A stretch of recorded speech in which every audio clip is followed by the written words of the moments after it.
ಸಾಹಿತ್ಯ ಕ್ಷೇತ್ರಕ್ಕೆ ಅಪಾರ ಕೊಡುಗೆಯನ್ನ ನೀಡಿದ್ದ ಸಾಹಿತಿ ಎಚ್.ಎಸ್. ವೆಂಕಟೇಶ ಮೂರ್ತಿ ನಿಧನರಾಗಿದ್ದಾರೆ.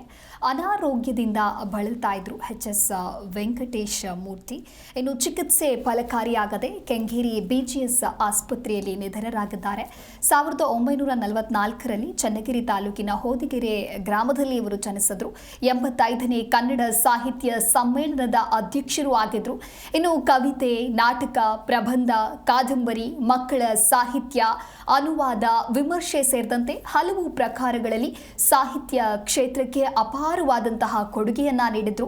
ಬೆಂಗಳೂರಿನ ಸೆಂಟ್ ಜೋಸೆಫ್ ಕಾಲೇಜಿನಲ್ಲಿ ಕನ್ನಡದ ಅಧ್ಯಾಪಕರಾಗಿಯೂ ಕೂಡ ಕೆಲಸವನ್ನ ನಿರ್ವಹಿಸಿದ್ರು.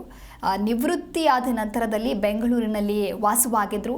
ಮಕ್ಕಳಿಗಾಗಿ ಕವಿತೆ, ನಾಟಕ, ಕಥೆಗಳನ್ನು ಕೂಡ ಬರೆದಿದ್ದಾರೆ. ಇವರು ಅನುವಾದಿಸಿದ ಕಾಳಿದಾಸನ ಋತು ಸಂಹಾರ ಕಾವ್ಯ ಕೃತಿಯು ಕೇಂದ್ರ ಸಾಹಿತ್ಯ ಅಕಾಡೆಮಿ ಅನುವಾದ ಪುರಸ್ಕಾರವನ್ನು ಕೂಡ ಪಡೆದುಕೊಂಡಿದೆ.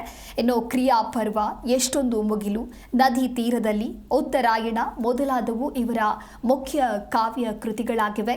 ಅಗ್ನಿವರ್ಣ, ಚಿತ್ರಪಟ, ಉರಿಯ ಉಯ್ಯಾಲೆ, ಮಂಥರೆ ಮೊದಲಾದವು ಇವರ ಮುಖ್ಯ ನಾಟಕಗಳಾಗಿವೆ.